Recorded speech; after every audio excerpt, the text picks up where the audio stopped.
ఆషాఢంలో ఏం షాపింగ్ చేద్దాంలని చేయకుండా చాలా మంది ఉన్నట్టున్నారు కదా. మరి శ్రావణం వచ్చేసింది.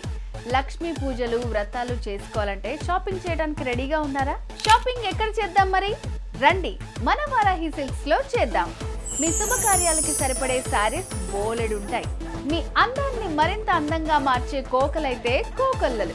ఆ కలెక్షన్స్ చూసి చూసి మీకు అలసట రావాల్సిందే తప్ప కలెక్షన్స్ వెరైటీస్ మాత్రం ఆగవు. అంతలా ఉంటాయి. కలర్ కాంబినేషన్స్ గురించి ఎంత చెప్పినా తక్కువే. హైదరాబాద్ లో ఏ షోరూమ్ లో ఏ షాపింగ్ మాల్ లో లేనటువంటి కలర్స్, రేర్ కాంబినేషన్స్ తో మీ రేంజ్ కి తగ్గ బడ్జెట్ లో అన్ని రకాల శారీస్ దొరుకుతాయి. శ్రావణం అంటే పెట్టుపోతలు పెట్టాలి కదా వచ్చిన వాళ్ళకి. వాటి కోసం అయితే వేల సంఖ్యలో ఉన్నాయి. ఎలా చూసుకున్నా మీ శ్రావణానికి సరితూగే చీరలు ఒక్క వారాహి సిల్క్స్ లోనే దొరుకుతాయని అర్థమైంది కదా. మరింకెందుకు ఆలస్యం, వెళ్ళి వెంటనే వారాహి సిల్క్స్ జూబ్లీ హిల్స్ లో కానీ కూకట్పల్లిలో కానీ షాపింగ్ చేయండి. సంతోషంగా శ్రావణ మాసాన్ని సెలబ్రేట్ చేసుకోండి. వారాహి సిల్క్స్ అంటే సాంప్రదాయానికి సౌందర్యానికి వారధి.